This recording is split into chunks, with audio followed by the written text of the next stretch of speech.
This is huge. I feel like I'm in Little Shop of Horrors right now, and I'm about to get swallowed whole. I am climbing a mountain, a big red mountain of greatness. I'm telling you, it's huge. I'm on top of a sprinter!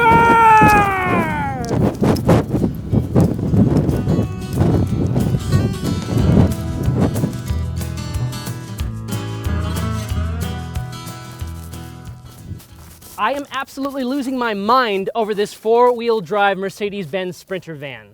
In the middle of Ford truck and Jeep Wrangler territory, I have brought a proper UN peacekeeping mission vehicle to the local trails. I feel so cool right now doing that. It's so unique. It's like Clifford, but a Mercedes-Benz mixed into one. How cool is that? I mean,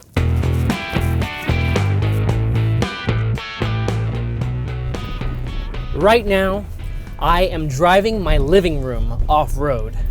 I've got changing scenery just varying around me all the time, beautiful lush greenery, and I'm in my living room. That's my bedroom back there, and if I want to, I can take my bed out and I can put a stripper pole back there and have a great time. Or after that, I could take the stripper pole out and then I could have some really cool lights flashing and going on back there, put a DJ back there too, and then I could throw a rave. There are so many ideas that are just rolling through my head with the Sprinter van. But on top of that, I am off-road right now. I have four-wheel drive active, it's grabbing. They use a brake torquing differential type situation, so when you have one wheel in the air, it's gonna brake that wheel, and then it's going to allow traction to go to the other wheel, so it's really capable feeling. The chassis feels so solid. For such a big chassis that this is, there's a lot of opportunity for flex to be happening. But with this, I'm not feeling as much flex as I would expect out of a vehicle this big. So it really is a template for having a lot of fun. This is a springboard for so many different vehicle options. You could have it as just a regular passenger van, or you could have a work van, or you could make it into, you could have a base platform for a motorhome and buy it as a motorhome. There's so many different configuration options. It boggles the mind. But even if you just want the regular passenger van like this is a 5-passenger van with capability for up to 12, but this particular model only has 5-passenger availability. But still, you have that template. You could, if you wanted to, put a stripper pole in it. If you wanted, I mean, that's a crazy thing to do, but camping. This is just an off-roading day trip. We're not even camping here. We're not doing anything extensive. So even if you wanted to just do an afternoon thing or something like that in the middle of your weekend, you could feel like you're on vacation. That's why I love this thing so much. You don't have to drive very far in this to feel like you've been on vacation or like you are getting away from it all. I am surrounded by virtually nothing but a couple of dirt bike riders, a Toyota Tacoma, a Ford Explorer, and a Jeep Wrangler that I see in my rearview mirror there. And that's about it. The rest is beautiful wilderness, rolling hills, lush greenery, and my living room with me right here. This is lifted about 4 inches off of the 2-wheel drive Sprinter. So with that, you get a little bit more off-road capability. And it's pretty comfortable off-road. But my favorite thing about it being so high is inherently it's a van, so it's gonna be high to begin with, whether it's a 4-wheel drive van or not. But because it's got those extra 4 inches, when I pull up next to a lifted Chevy Silverado, I feel like I'm emasculating the bro driving it. It is one of the most rewarding feelings about driving this thing. At the same time, you're the man with the van. I feel so inspired to go make a $250,000 deal in construction, even though I know nothing about construction. But for some reason, I feel like I'm capable of building an entire office building right now when I'm driving this thing. I feel manly driving this thing. A truck doesn't do that for me. This, because it's more specialized, it's more unique, it is just a creme de la creme experience. And I'm only driving 10 miles an hour right now. I would be driving like 20 or 25 right now in these conditions if there wasn't a camera attached to this. But even at 10 miles an hour, it's absorbing the bumps pretty well. I really have all that I need in a vehicle right here. I figure I get this and a Mercedes-AMG GT, I'm good to go. So 0 to 60 in this vehicle is less than 12 seconds, which, okay, yeah, that's not really that fast, but from 0 to 30, it feels like a vehicle that can do 0 to 60 in about 9 seconds. So it feels like a regular car to drive, even though it's this 6,000-pound four-wheel drive, go anywhere van that makes you feel like you're on a UN peacekeeping mission every time you drive it. This particular off-road Sprinter is riding on a set of BF Goodrich KO2 tires.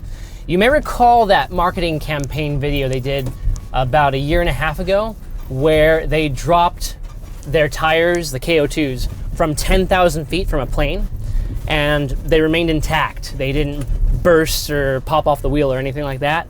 That's what this van is riding on right now. So it really does feel go anywhere. When I'm going fast off-road, I'm feeling pretty safe and secure.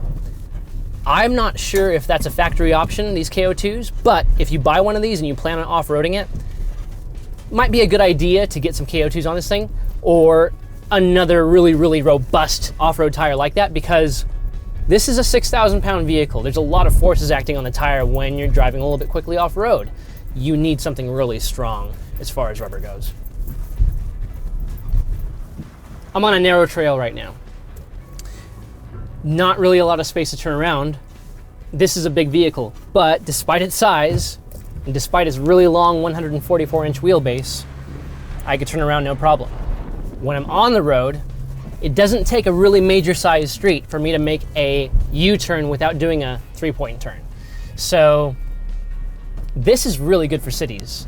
And as much as it masters a city, in addition to mastering off-road, as we can see right now, as much as it masters a city in tight situations, you could tell, oh yeah, this was designed in Europe. This is a very European vehicle. But it's actually built in America, which is pretty cool. So there is some America in this thing, despite it being a Mercedes. All corners of this vehicle are doing something different right now on this stretch of dirt road. And the chassis is feeling solid. The steering wheel isn't going crazy in my hands right now. It's keeping really controlled. I don't have to really fight it. You could tell a lot of time was spent off-road with this thing. I'm comfortable right now. I can rest my arm on the sill of the window, drive with one hand. This is luxury brought to off-road, and it's a van. Go figure, it's a Mercedes. Once you get in this thing, it doesn't take long to realize that this is an overbuilt machine meant to last a long time. And if you're looking for one of those Mercedes-Benz vehicles that feels over-engineered, a lot like a 1980s S-Class or something like that, you're gonna find it in a brand new Mercedes right now, and it's one of these. So, after a day of off-roading with the Mercedes-Benz Sprinter 4x4 crew, what's the verdict? Well, the verdict is I absolutely want one. I hope to own one of these in the future someday. That's the most ringing endorsement I can give for it. This is one of my favorite vehicles of all time. I'm finally getting to drive it. You never dream of driving a Sprinter van, but when one vehicle can do all these things for you, there's so much to love in one vehicle that it's hard not to be excited about something that offers so much. I just can't stop falling in love with it more, with every mile. But it's not perfect. The door lock switch is woefully unintuitive and is hidden in a parking lot of buttons. But that's the only thing I dislike about the Mercedes-Benz Sprinter 4x4. In an age when a Ford F-250 or Ram 2500 can top out at 70 grand, a mid-$50,000 Sprinter Crew Van 2500 is worth a look if you want to avoid pickup truck ubiquity.